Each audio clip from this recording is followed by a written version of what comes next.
The northern part of the country has become almost like a killing field, at least in the last 2 decades.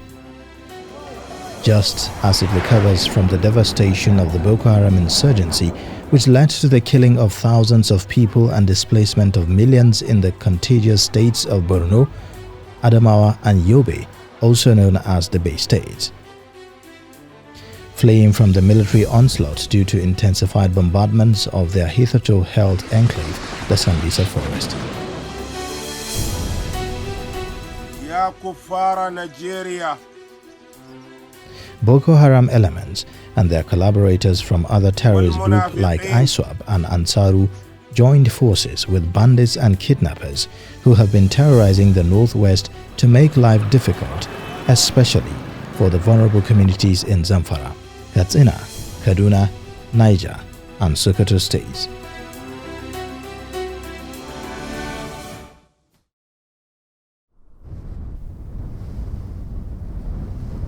Affecting many families in northwest Nigeria, banditry has become a nightmare for thousands of communities across the region. This has caused many to lose hope in the 2023 general elections as the perpetual fear of attacks grips the hearts of many. Sawayawa in Kurufi local government area of Katsina state has faced many attacks from bandits, and these people have virtually no hope of participating in the general elections and feel forgotten over this issue, which has remained almost unchallenged. A nan yammacin Kurfi garinmu na ɗaya daga cikin garin da 'yan ta'adda suka hana zama lafiya. Suka ɗallafa da daddare yanzu sai da rana, yanzu da rana ke bamu da sukuni kuma. Suna hana mu zama lafiya da rana ko jiya. Sun zo nan rana ta jiya muna cikin masallaci mun yi raka'a ɗaya suka wuce. Mun sa ran mu in bai samu ba za mu samu damuwa.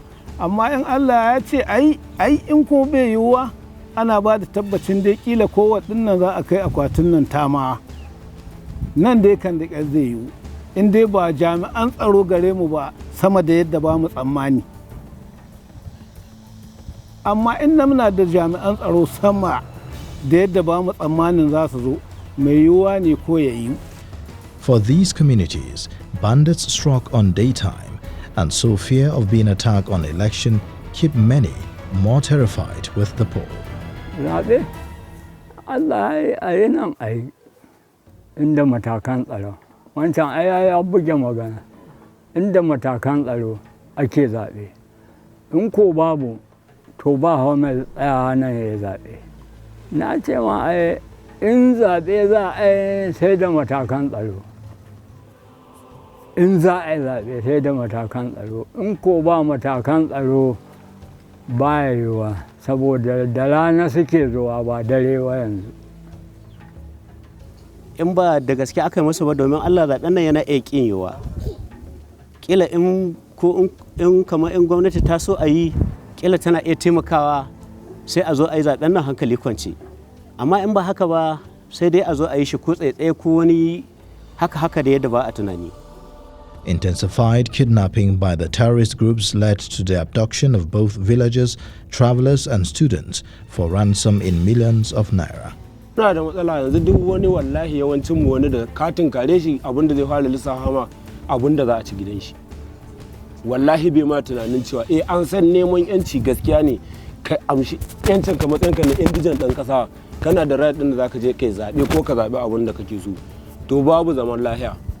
Yanzu kaman ƙauyuka nan wanda suka shahi ƙauyen ɗan amarya nan wajen Geza, Sauyawa, Kaɗage duk ga sunan da dai yawa waɗanda suke bin nan garin ne jagoransu. Wallahi in wani ya zo wani bai zuwa. Ko cewa aka yi za a tare nan a yi zaɓe wani ba zai zo. Tunanin shi ba a hanyar nan yau rana ce mai tara mutanen nan suna alfahari da ranar da za a tare da mashina wayoyi masu kuɗi haka wanda suke tunanin in sun ɗauke shi za su samu kuɗi a hannunsa. To ranar nan ranar hitowa kowa ce misali na zaɓe sai kana tunanin in ka hito kan hanya ko a ɗauke ka ko ɗanka wallahi ba ka zuwa.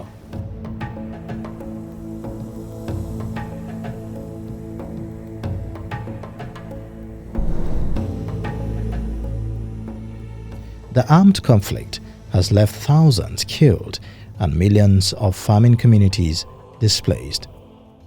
The situation has aggravated the protracted farmer-herder conflict, which has been ravaging especially the north-central part of the country, with Benue, Nasarawa and Plateau states as the most affected.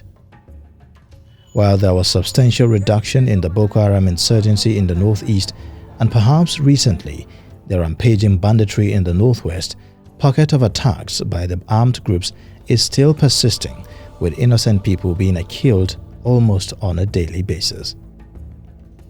The protracted farmer-herder conflict has also fueled the ethno-religious crisis that has been rocking the southern part of Kaduna.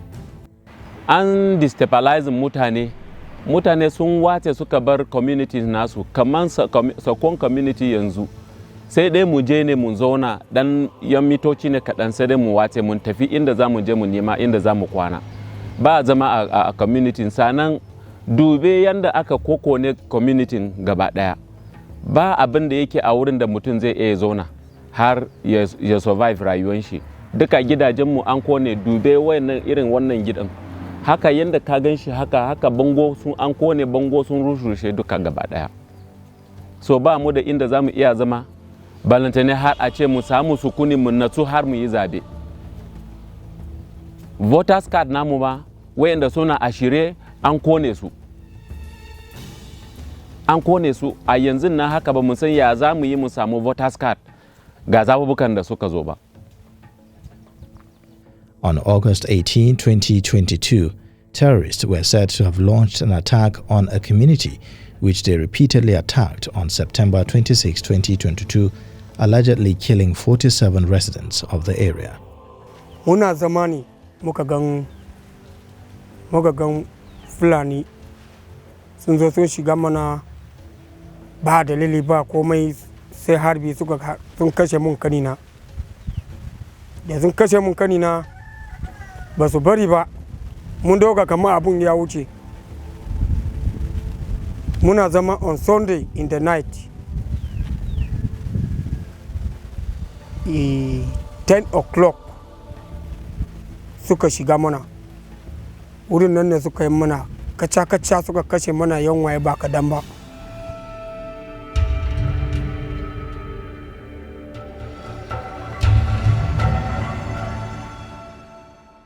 This town, for instance, is now a ghost of itself as a result of the tragic reality of attacks by armed groups.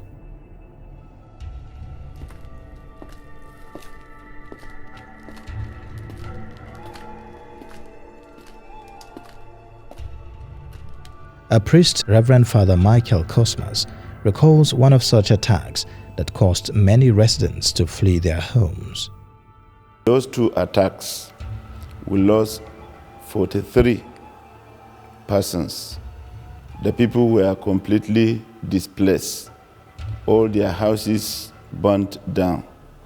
That place became a grazing ground for the Fulani herders. And then last year, an attack also took place in Agban, Kagoro. In that attack, we lost about 40 persons.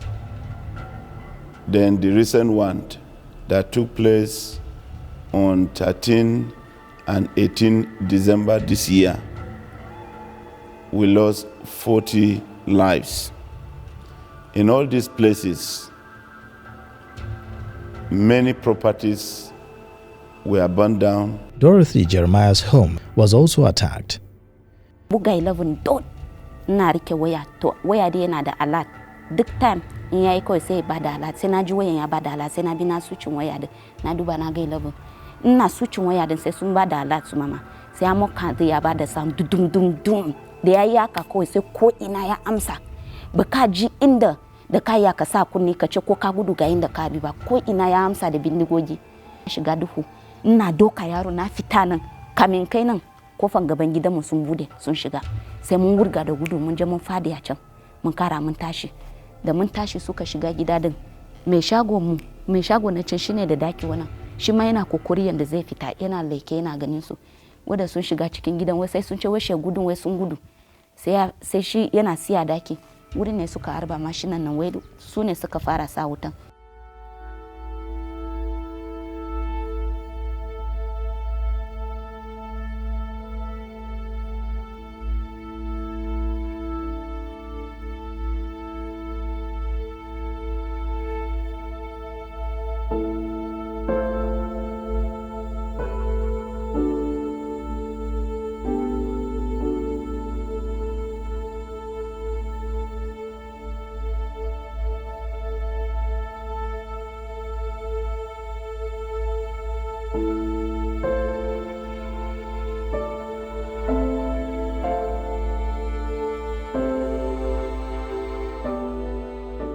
A 60-year-old Hawa Zakari fled her home to escape an attack, now seeking refuge in Kuta, a local community in Niger State's Shiroro local government area.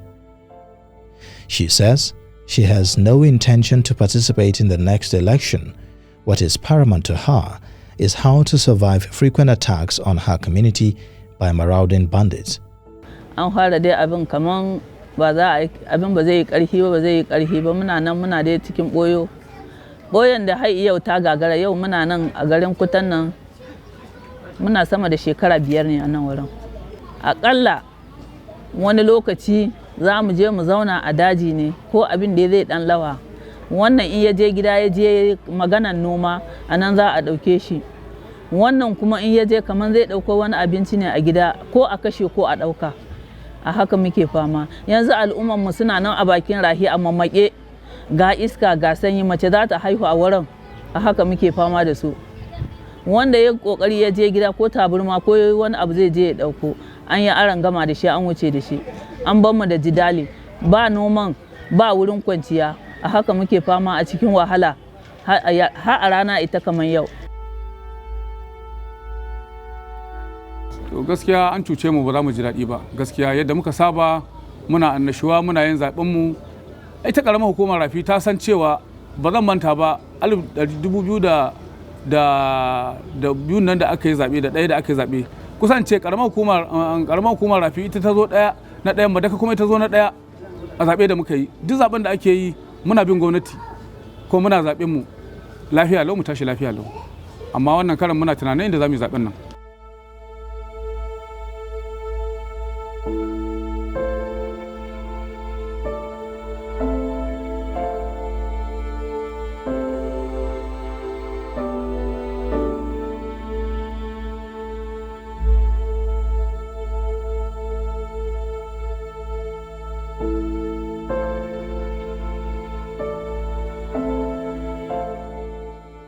The situation is the same with a survivor of a farmer-herder conflict in Benue State.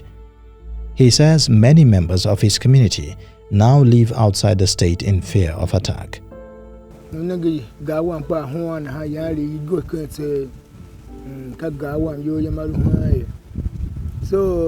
younger the yone, he shimba going to Kuava, Kuadanda, Hanga Kate, Wasuba, Yilamba Gunembra. So hanga ketu to be hack to Bangwajila. Sura ma bama kadute blato. Na yangu some by Simba Yala Henteria. Can hear and by Wasu will honey youth. Will honey youth. Na one game back a muscle curl but the same youth. Shall go so go yen. Have ya kwa hura one pa one but my yaga so that a one but pishumba me come honey a younger show younger kwane he and a younger Nza Quemango, Nzo Amiga, Mungo home by a bang bano baba me hahi yam capacity Tomjera. So then I mum tall, mum yam yam the shin, and the shin check is Amiga.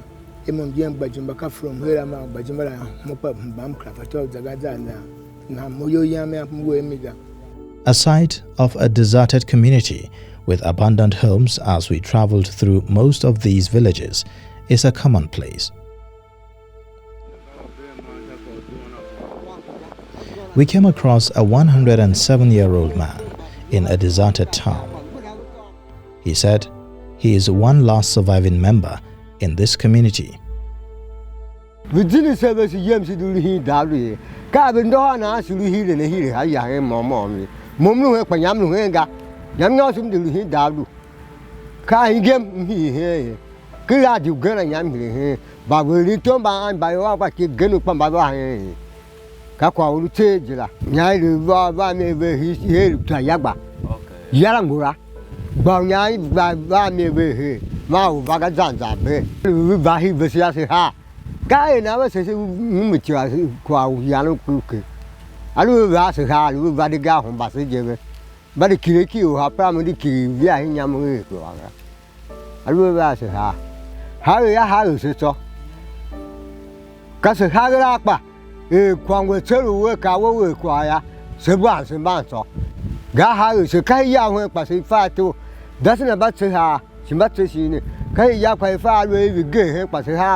Dr. Tekembe Joseph Adoke is a lecturer with the Benue State University.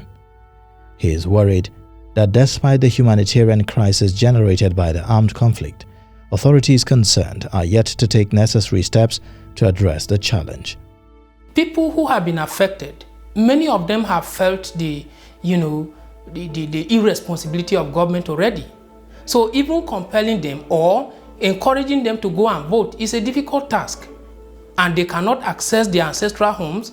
It means that they have been psychologically, disturbed, people who are emotionally unstable already. So, in fact, the effect of such displacement is so much on them that thinking about election is not even something that is so important to them already. So, what my feeling is that these people have seen the irresponsibility of government.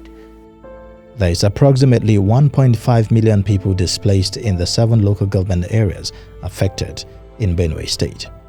This is a very complex issue because if you can look at it, there are people who are not internally displaced, yet they are not willing to vote. So what about them?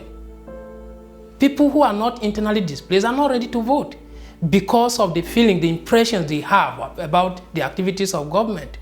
So it also applies to those who are even affected by the incidences of insecurity. So people continue to lose interest, lose trust in the government of the day. The institutions that make democracy work are not working, are not doing what they are supposed to do. People are not sure. Up till now, you heard that there is PVC distribution. People who got registered, many of them complaining that they cannot find their PVCs. So what is happening? Is it their own fault? So this is, these issues are very complex. They are very complex. But it boils down to the insincerity of government. So there is already that side, in quote, of cheating on the people already. That's why we begin to feel that the forthcoming polls may be rigged.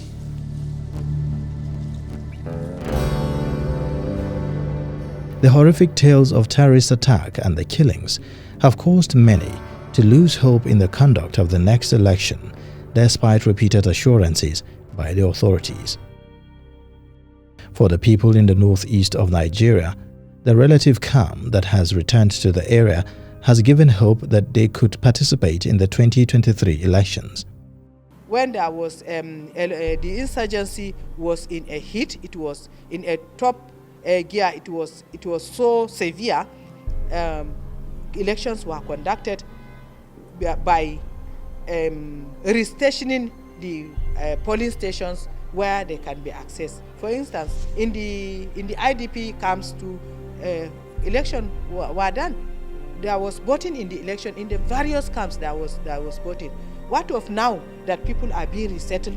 People are now being resettled in their ancestral homes. It will not be difficult for them to go and cast their votes where they used to be casting their votes over the years. Samu sauki kuma sai dai mu ce Allah ya kara mana sauki. Yawwa saboda yanzu ai duk local government yanzu ko da a ce wanda Boko Haram yana shiga ba zai ce ba al'umma ba, akwai mutane ko da ba sa ciki ma da yawa, gaskiya akwai mutane ko ba haka ba, sai dai mu fata mu roƙi Allah, Allah kuma ya ƙara mana sauki. The state governor Babagana Zulum re-echoes such optimism. There is very greatest improvement in terms of security in Borno State. Borno State, we are doing very well now. Our rehabilitation and resettlement is also going very well. We are looking forward to see how we can rehabilitate Maiduguri Gamborungala Road and then Maiduguri Banki Road with a view to opening up opportunities for the people to earn their means of livelihood. Even in the developed world, we still have some pockets of insecurity, but by and large, we have succeeded a lot. Over 90% of our security situation has been improved. Although there are conflicts and insecurity throughout Nigeria, the hope of a credible and free election is not lost. We are going to deploy massively to take care of all the polling units in Nigeria. You know, we need a large number of police operatives and security agencies. Every polling unit in Nigeria must have at least a policeman. Quasi security units or state-owned security outfits will not be allowed to take part in election security management. We always say this, except those who are members of ICES, Interagency Consultative Committee on Election Security. We think we are ready and we're going to be professional this time around. We're going to be apolitical. We are not biased in any way. So we are going to midwife adequately in the electoral process to see that we have good and credible elections in Nigeria. However, there are growing concerns on the possibility of deploying corps members to conduct the election, as pockets of attacks still persist in some parts of the northern region, considered as ungoverned spaces due to absence of governance in the area. When you talk about southeast and you are going to even northeast and northwest, right? You know, beyond the people turning out to vote, the major issue is, will INEC be deploying their staff to those areas? I mean, these are coppers, and I do not think that any Nigerian should lose his life because of an election. So as we head to the 2023 election, the question is, will INEC be deploying their ad hoc staff, their coppers and their core staff to these areas where there is insecurity, where there is banditry, top one of the people coming out to vote? Now, if you go to the northeast and northwest, where we have banditry, where we have Boko Haram, you know, it's funny that in 2019 and 2015, in places where there were major banditry attacks and insecurity, where people were literally living in IDP camps and living inside forests, people were no longer having a normal life, the votes that were returned from those places also represented a region that is very stable, a region that everything is normal. And that's the difference with this election. This election, for once, is going to reflect the actual voter turnout of Nigerian elections. We've had elections in the past where we see 29% voter turnout, 32% voter turnout, but most of those numbers are not real. Because on election day, what they do at the end of the election, the party in that area more like buys up the INEC ad hoc staff, buys up the party agents, and at the end of the election, they will use the incidence form to fill up every name of every person who didn't turn up to vote from the voter register, and one person will just simply complain. And at the end of the day, they come up with this voter turnout. So for once in this election, we are going to see the actual voter turnout of people, especially in these regions where we have insecurity and these challenges. Even with the current 96.3 million registered voters in Nigeria, a record high since the country's return to democracy in 1999, concerns remain on whether the increase in the registered voters and the enthusiasm around the election will impact on the outcome of the polls, especially if the authorities concerned failed to tackle the insecurity problem undermining the region.